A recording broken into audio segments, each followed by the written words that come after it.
Hello. In this week's Torah portion, Matot, we read, quote, "The Lord has commanded, if a man makes a vow to the Lord, or makes an oath to prohibit certain things to himself, he shall not violate his word. According to whatever came out of his mouth, he shall do." Unquote. So, God tells us vows must be kept. When you promise to do something, you must keep that promise. Vows are so important in Judaism that the Talmud devotes 2 full tractates to them. Nedarim, meaning vows, and Nazir.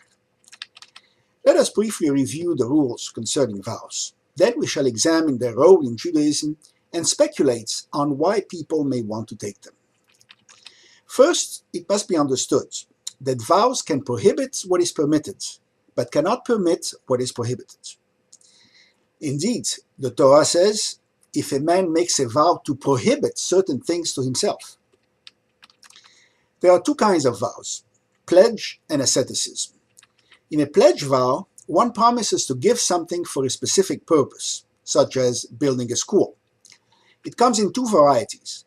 First, nedaba, meaning a one-time gift. It does not have to be replaced if it's lost, for example, if the school building burns down. And second, neder, or promise.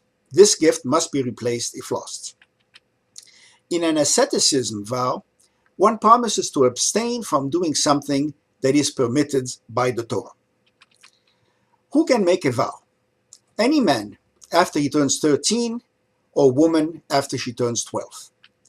A vow is valid only if it's voluntary and made with full understanding of its implications. The Torah makes clear that vowing is never required.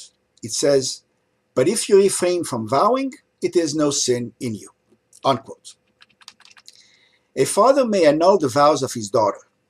A husband may annul the vows of his wife, but only in the day he is informed of them. If a person regrets his vow, it can be annulled by an ordained rabbi or by 3 unordained teachers. This is called hatarat nedarim. In general, vows are discouraged by the sages. The Talmud says, quote, "Do not form a habit of making vows," unquote.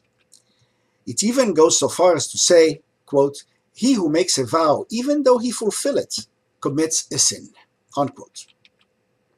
The Jerusalem Talmud goes even further, asking rhetorically, hasn't the Torah forbidden enough already that you want to forbid other things to yourself? It even warns us of consequences if we decline to enjoy life to the fullest. Quote, "Rav said, in the world to come, we will have to account before the judgment seat of God for every pleasure we denied ourselves in this world, if it was permitted and affordable." The Shulchan Aruch, the code of Jewish law, concludes that vows are tolerated only to get rid of bad habits or acquire good ones, but that one must first try to do so without vowing. In this spirit, many rabbis tried hard to get people out of vows. Rabbi Ishmael seemed to specialize in that. Here are 2 stories about him from Tractate Nedarim. First, a man said, "I vow never to have intercourse with this ugly woman." Rabbi Ishmael had the woman fixed up so she looked beautiful, then asked her and the man to come see him. He said to the man, "Is she the subject of your vow?" The man did not recognize her and said no. Then Rabbi Ishmael said, "Then I release you from your vow. You obviously did not know who you were talking about." Second story. A man was quarreling with his wife and said to her, "I vow that I will not have intercourse with you until you show me something beautiful about you."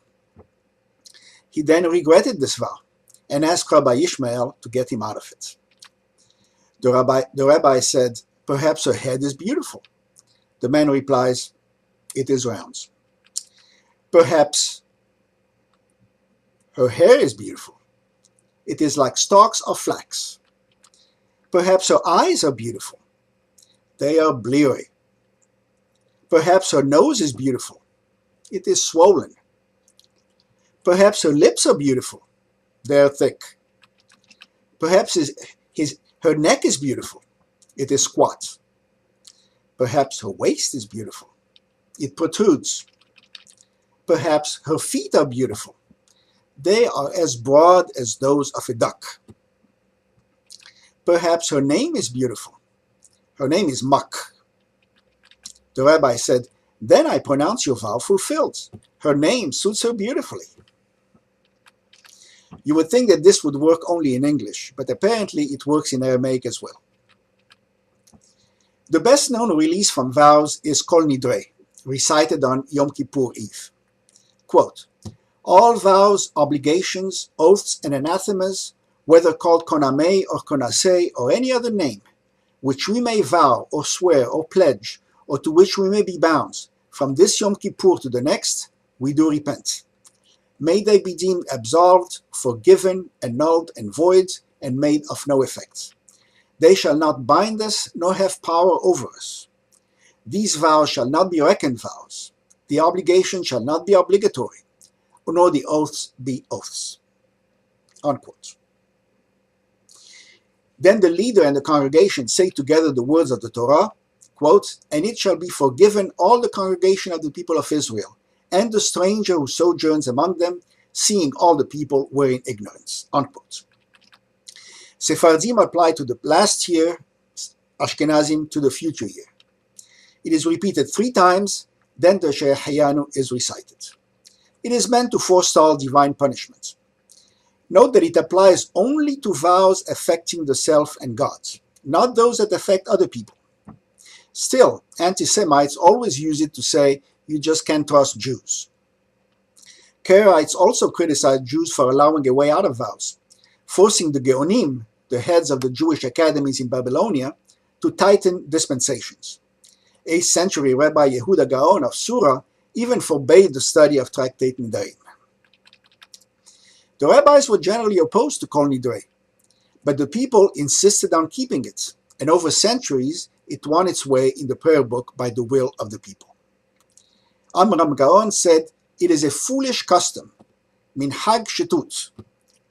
Maranos loved it because it afforded them an opportunity to secretly reject the conversion to Christianity they were forced to make. A Nazir is one who takes a vow of asceticism. He commits himself to not drinking wine or any product derived from grapes, to not cut the hair off his head, and to not touch the dead. The vow is in effect from 30 days to life. The most famous Nazirites are probably the judge Samson and the prophet Samuel. Their mothers promised to dedicate them to God for their entire lives. The Talmud tells us that Queen Helena was a Nazir in the 1st century to thank God that her son returned safely from war. Josephus tells us that Princess Bernice took a Nazirite vow before the war against the Romans in the year 70. A Nazirite vow can be conditional. The Talmud records a man who said, "Let me be a Nazirite on the day when the Messiah will come." Since traditionally the Messiah will not arrive on Shabbat or a holiday, he is allowed to drink wine on those days. As mentioned before, prominent rabbis opposed asceticism and regarded as sinners and evildoers those who fasted or became Nazirites or took any vow whatsoever, even if the vow was fulfilled. As a result, the practice of Nazir fell into disuse, particularly since the Middle Ages, although it is still permitted. Specific possible reasons for taking Nazirite vows are mentioned in the Talmud. One is payment for a wish fulfilled, such as the birth of a child. Another is the opportunity to make a sin offering. The Talmud mentions that some people who did not commit sins wanted an opportunity to bring a sin offering, so they took a Nazirite vow, because a Nazir must bring a sin offering when he completes his vow. When great calamity struck, many people abstained from many permitted pleasures, even without taking a formal vow. The rabbis had to fight this tendency towards asceticism in the mourning process. The Talmud records this phenomenon. Quote, "Our rabbis taught, when the temple was destroyed for the second time, in the year 70, large numbers in Israel became ascetics, binding themselves neither to eat meat nor to drink wine.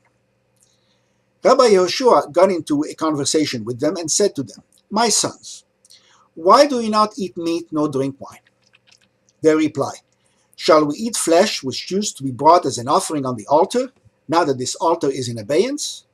Shall we drink wine which used to be poured as a libation on the altar, but now no longer?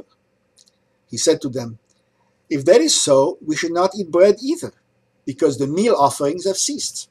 They said, that is so, and we can manage with fruit. He said to them, we should not eat fruit either, because there is no longer an offering of first fruits. Then we can manage with other fruits, they said. But he said, we should not drink water, because there is no longer the ceremony of the pouring of the water on Yom Sukkot. To this they could find no answer. So he said to them, my sons, come and listen to me. Not to mourn at all is impossible, because the blow has fallen. To mourn too much is also impossible, because we do not impose on the community a hardship which the majority cannot endure. The sages therefore have ordained as follows. A man may paint his house, but he should leave some of it bare.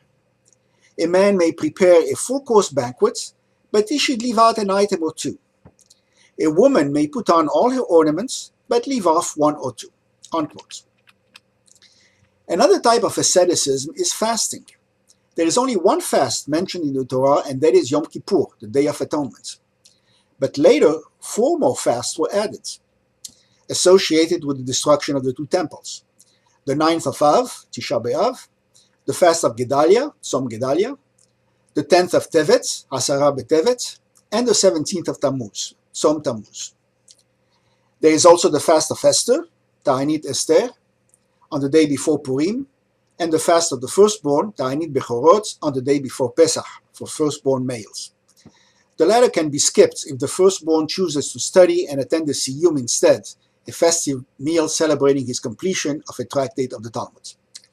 The Talmudic tractate on fast, Ta'anit, lists 21 more fasts, but they are rarely observed today. Some rabbis decreed days of fast when danger loomed, or when catastrophes were narrowly avoided. Some even fasted because eating takes time away from studying Torah. Rabbi Shimon Bar Yochai begrudged the time required to take care of the body because it detracts from Torah study, and envied the generation of the desert who were fed manna directly from God and were absolved from working for their food. So why do people take vows? This tendency is strongly ingrained in human nature. There is always an implied quid pro quo, even if not stated explicitly. God, if you do this thing I want, I will do that thing you want. Some believe a vow makes them more likely to do something they want to do, but lack the willpower to do. Once a vow is made, especially in public, it is not always easy to backtrack. Others believe vows give them more control of their lives. Others still believe vows earn them more points in their relationship with God. For some, it's just a way to appear more pious, more meritorious to their neighbors.